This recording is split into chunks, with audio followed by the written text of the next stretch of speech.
વિવેકાનંદની કોઈ વાતમાં નિરાશા ન ચડે. એ તો દેશ ગુલામ હતો. ગરીબીની દુરાવસ્થા હતી. ક્યારેક ગુરુની શોધ માટેની મથામણ હતી. ક્યારેક કાલીની સામે ચિત્કાર હતો. ક્યારેક કલકત્તાની ગલીઓની અંદર થતા વિટંદાવાદની સામે એને મનમાં પ્રશ્નો ઉઠતા હતા.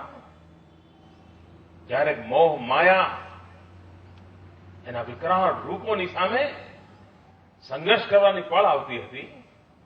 અનેક ક્ષેત્રોમાંથી વિવેકાનંદને ગુજરવું પડતું હતું અને ખૂબ નાની ઉંમરે બાળ મનમાં ગુજરવું હતું. પૂર્ણ યૌવન પણ જેને પ્રાપ્ત નહોતું કર્યું એવી અવસ્થામાં, ટીનેજર નથી પણ નીચી અવસ્થામાં, એના બધા જ પ્રભાવોની વચ્ચે પોતાનો માર્ગ શોધવા માટેની મથામણ કરી હતી. અપાર આત્મવિશ્વાસ સિવાય સંભવ નથી મિત્રો. દુનિયા કેવી છે, ક્યાં છે, દુનિયાના કયા છેડે કેવી રીતે જવાય, કોઈ અંદાજ નહોતો. હિન્દુસ્તાનની અંદર સમુદ્ર લાંઘવો એ એક પ્રકારે સાધુ સંતની પરંપરાની અંદર આપણે ત્યાં અનુચિત માનવામાં આવતું. એવી પરંપરા વિકસી હતી કે સમુદ્ર પાર ન જવાય, સંતોએ ન જવાય. એવા કાલખંડની અંદર એક નવજવાન સંન્યાસી એમ કે હું અમેરિકા જઈશ. સાધનો ન હોય, સુવિધાઓ ન હોય, અને છતાં એના મનમાં એમ થાય કે હું અમેરિકા જઈશ. પશ્ચિમની દુનિયાને જાણતો હતો માનવી. પશ્ચિમની દુનિયાના રંગરૂપથી પરિચિત હતો. ભારતની વાત પશ્ચિમના ગળે ન ઉતરે એ સ્વાભાવિક હોય. તેમ છતાંય અપાર આત્મવિશ્વાસનો આ ધની અમેરિકાની ધરતી પર જેને ડંકો વગાડી આવે છે. અમેરિકા બે કારણોસર એક તારીખ સાથે જોડાઈ ગયું છે. 9/11.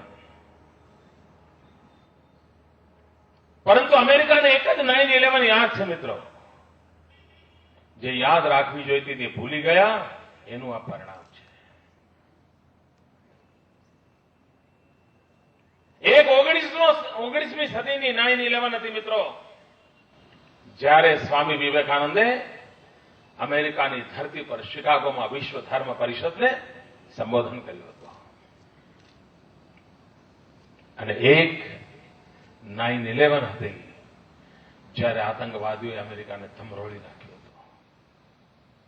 એક માણસે ત્યાં જઈને એવો વિસ્ફોટ કર્યો હતો કે જેણે અમેરિકાના આધ્યાત્મિક ચેતનાને આંદોલિત કરવા માટે પૂરતો પ્રયાસ કર્યો હતો.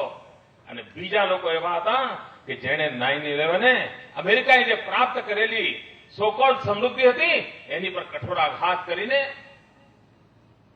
એને જીવલેણ હુમલો કરવાનો પ્રયાસ કર્યો.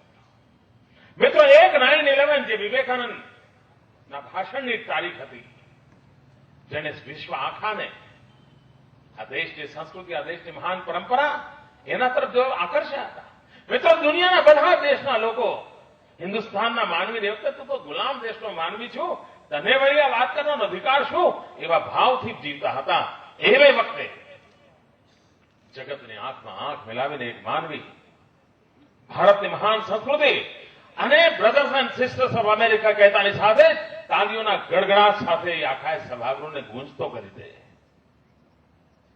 જ્યાં બંધુતાનો ભાવ, પરિવાર ભાવ, સંવેદનાની અનુભૂતિ, રંગ ગોળો હોય કે કાળો હોય, બધા જ મારા ભાઈઓ છે. ઉચ્ચ હોય, નીચ હોય, પૂર્વમાં હોય, પશ્ચિમમાં હોય, નાનો હોય, મોટો હોય, સર્વે મારા જ અંગ છે. આ પ્રકારનો સંદેશ આપવાનું સામર્થ્ય આ મહાપુરુષમાં હતું. અને મહાપુરુષે જગતને જીતી લીધું હતું. મિત્રો, વિજય પણ ક્યારેક ક્યારેક સાપેક્ષ હોય છે. સુખ પણ સાપેક્ષ હોય છે. સાપેક્ષ સુખ નિરંતર સંતોષ ન આપી શકે. એમ સાપેક્ષ વિજય પણ નિરંતર અજયની અનુભૂતિ ન કરાવી શકે. વિજય ન સાપેક્ષ હોઈ શકે, સુખ ન સાપેક્ષ હોઈ શકે. વિજય અને સુખ જીવનના ભીતરની કસોટીઓથી કસાયેલું હોવું જોઈએ. મિત્રો, સ્વામી વિવેકાનંદનું 9/11નું શિકાગોનું ભાષણ એ વિજય હતો, પણ એ વિજય સાપેક્ષ નહોતો. કોઈને પરાજિત કરીને વિજય પ્રાપ્ત કર્યાનો અહેસાસ નહોતો. જગતને જીતવાના આનંદનો વિજય હતો. જગતને સમાહિત કરવાના વિજયનો આનંદ હતો. મિત્રો, ઘણીવાર સાપેક્ષ સુખ હોય છે.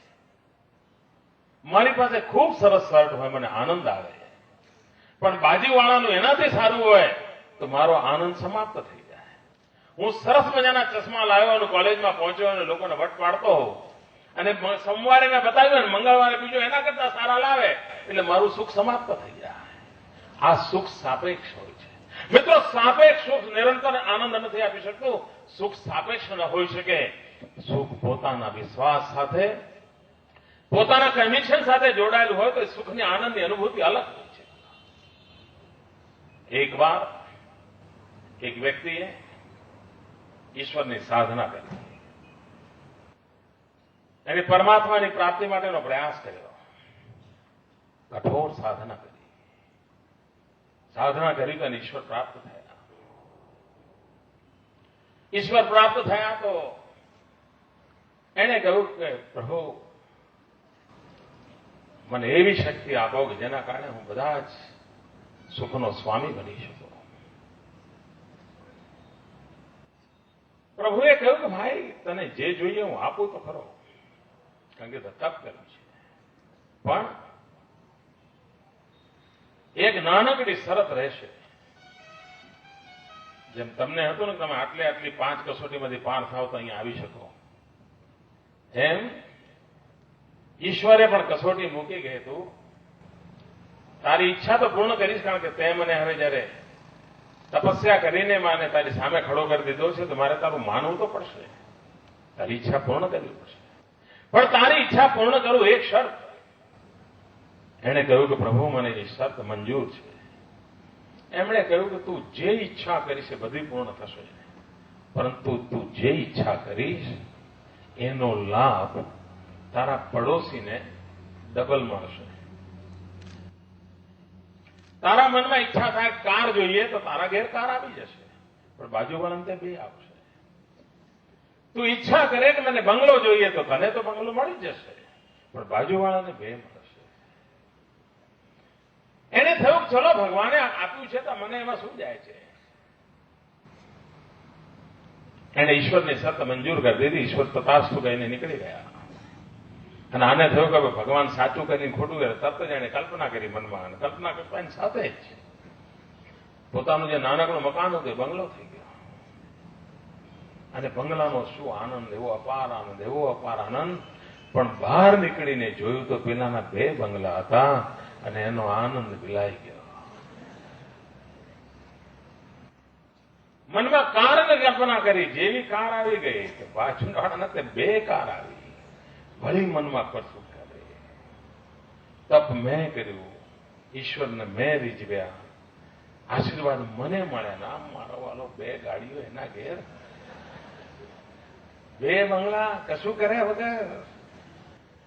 મિત્રો, જે સુખની શોધમાં તપશ્ચર્યા કરી હતી, જે સુખની શોધમાં એણે ઈશ્વરને પ્રાપ્ત કર્યા હતા, એ સુખનું લોપાઈ ગયું.